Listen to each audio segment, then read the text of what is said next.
Chers auditeurs de Radio Taïwan International, Jean-Yves Vertebise, maître de conférence à l'Université catholique Fulun à Taïwan, va vous présenter l'émission Géopolitique en Asie.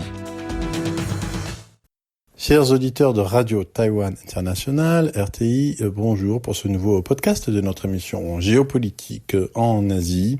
Nous allons analyser une phrase, en fait, un événement lié à une phrase qui est importante et qui a été en fait rapportée récemment et qui en fait elle-même a été exprimée il y a l'année dernière. Alors, la semaine dernière, le 16 juin, des rapports qui n'ont pas été démentis de part et d'autre ont fait état d'une rencontre entre le président chinois Xi Jinping et donc la présidente européenne de la Commission européenne, Ursula von der Leyen. Au cours de cette rencontre, le dirigeant du Parti communiste chinois, donc Xi Jinping, aurait affirmé « Washington tente d'inciter Pékin à attaquer Taïwan ». Donc c'est la phrase en fait qu'on va analyser, qu'on va essayer de comprendre. Donc la rencontre en question, elle a eu lieu en avril 2023 et le contenu de ces propos, il a été divulgué par plusieurs personnes, notamment au Financial Times, et ensuite ça fait les échos dans différents médias. Donc ici, il y a en fait plusieurs idées. Donc d'une part, selon Xi Jinping, donc les États-Unis essaieraient de piéger la Chine pour qu'elle envahisse Taïwan. Voilà. Donc ça, c'est un peu le récit qui a été mis en avant par Xi Jinping à son interlocutrice. Donc en fait, il y a deux parties. Donc d'une part, les États-Unis essaieraient de piéger la Chine pour qu'elle envahisse Taïwan, mais celle-ci, la Chine, et Xi Jinping lui-même, en tant que dirigeant magnanime et responsable, il a déclaré qu'il ne mordrait pas à cet hameçon, qu'il ne se laisserait pas piéger par le piège que les États-Unis lui tendaient en aidant Taïwan, en soutenant Taïwan, en étant du côté de Taïwan, et que donc Taïwan serait un moyen pour les États-Unis, en fait, d'inciter la Chine à attaquer et donc de ruiner leur économie et l'économie mondiale dans ce processus-là. Alors, c'est une phrase intéressante qui a plusieurs niveaux, qui donc on va un peu analyser.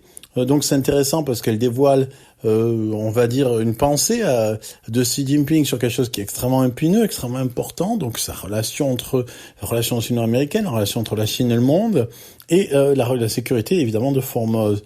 Alors, ces propos aussi ne sont pas forcément nouveaux, je veux dire, en Chine en tout cas, on a beaucoup d'universitaires chinois, d'officiers militaires à la retraite souvent, qui ont affirmé que Washington essayait de provoquer Pékin, notamment en fournissant des armes à Taïwan, pour attirer la Chine dans une confrontation militaire. Donc ça, c'est un peu le récit qui est fait, on va essayer d'analyser ça.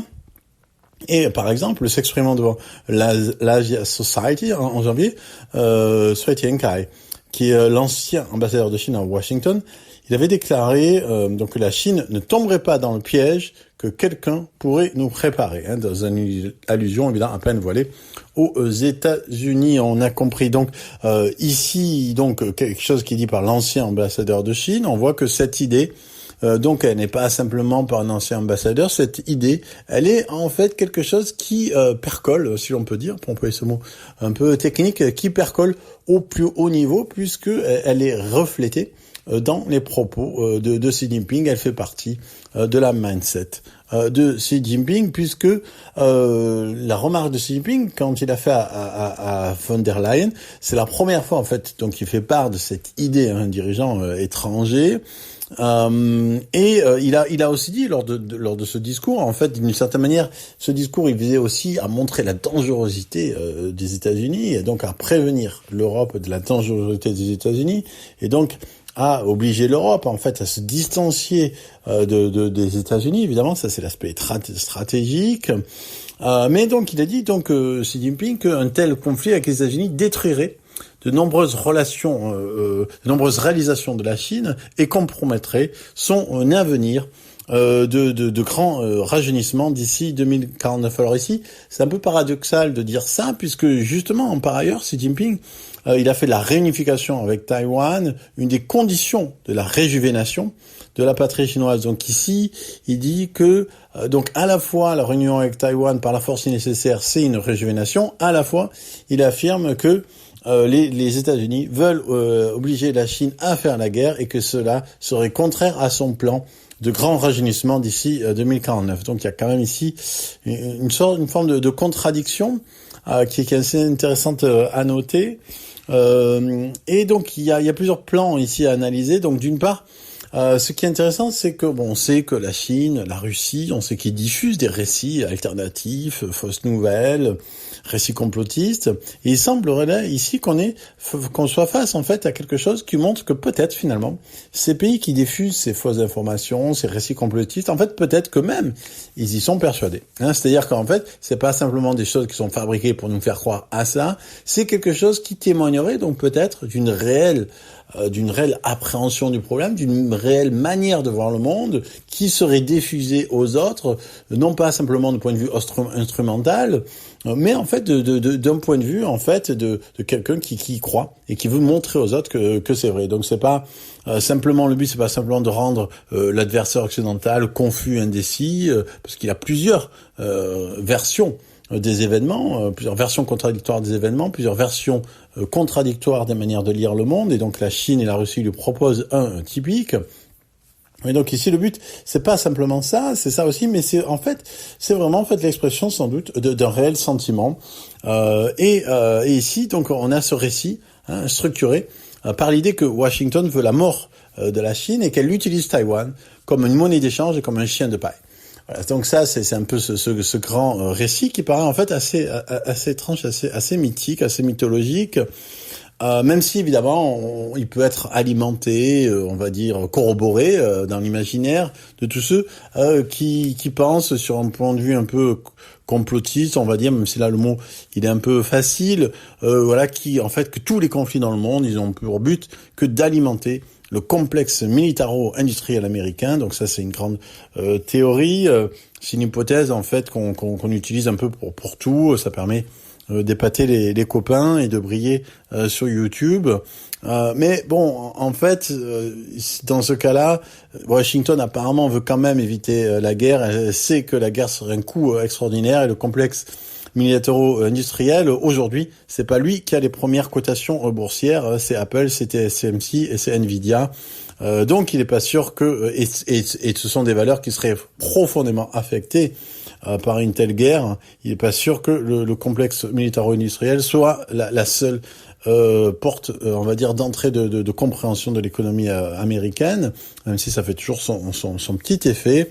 Donc autre chose, c'est que ici, le fait que Xi Jinping rapporte et assume de tels propos, ça confirme une chose, ça semble confirmer une chose, c'est ce que disait Jude Blanchett, en fait, apparemment, il y a un exercice assez solitaire du pouvoir, un accès limité à l'information. Autrement dit, comme disait Jude Blanchett, si Xi Jinping croit sincèrement que les États-Unis cherchent activement un conflit avec la Chine au sujet de Taïwan, alors les inquiétudes selon lesquelles Xi a créé un vide d'information ou reçoit de mauvais conseils de la part de ses subordonnés sont, de manière inquiétante, fondées. Il est clair que l'environnement décisionnel et les informations qu'il alimente sont déformés, soit par l'énervement de Xi, soit par son propre comportement autocratique. Autrement dit, on ne veut pas lui dire la vérité parce qu'on a peur de le détromper. Et en fait, donc ça c'est une chose, c'est-à-dire que s'il dit ça, c'est apparemment parce qu'il y croit. Bon, il n'y a pas de raison d'y croire, on l'a déjà expliqué. Apparemment, il y croit, et donc ça montre une perception biaisée du réel. Et en fait, il y a derrière ça, je dirais, un problème structurel encore plus grand qui se manifeste là, c'est en fait l'incapacité de la Chine à penser le rapport à ses voisins, ces petits pays pour elle, ces moyennes puissances, les Philippines, Taïwan, etc. À penser en fait le comportement de ses voisins, donc de l'Asie du Sud, de l'Asie du Sud-Est, comme autre chose que comme des agents qui serait à la solde de l'ennemi de la Chine. C'est-à-dire qu'en fait, l'incapacité presque totale à penser l'agency, encore une fois, je sois importé ce mot, de penser la liberté autonomique, stratégique des petits pays.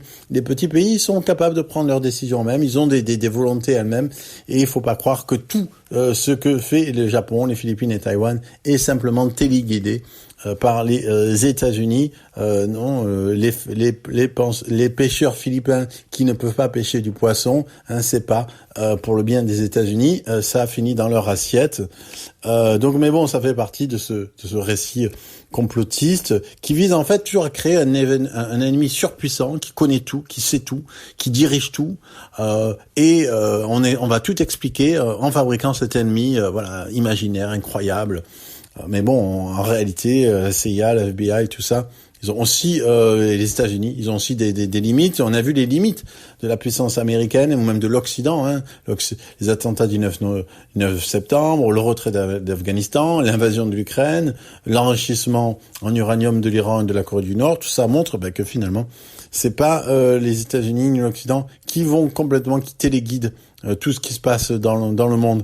Et alors, voilà, cette émission, ce podcast est bientôt fini, mais on va bien sûr rajouter, si c'est la peine, que évidemment, le ministre de la Défense taïwanais a dit que en fait la Chine, que Taïwan ne cherchait pas la guerre, que Taïwan en fait le but c'est se défendre, le but ce n'est pas d'attaquer, le but c'est d'avoir des armes pour pouvoir se défendre. Et il est peu probable que la Chine croit un tel discours, que la Chine en fait écoute un tel discours. Alors pour finir sur une note rassurante, peut-être finalement peut-être que si Xi Jinping dit que c'est un piège américain, même si cette idée est fausse, peut-être malgré tout qu'il y a quelque chose d'intéressant, peut-être c'est positif, parce que si la Chine pense que c'est un piège et qu'elle va pas tomber dans ce piège, très bien. Même si c'est une idée illusoire, si la Chine pense que elle va pas tomber dans le piège qui n'existe pas, très bien qu'elle le fasse et qu'elle essaie de ne pas continuer à tomber dans un piège qu'elle s'imagine elle-même exister.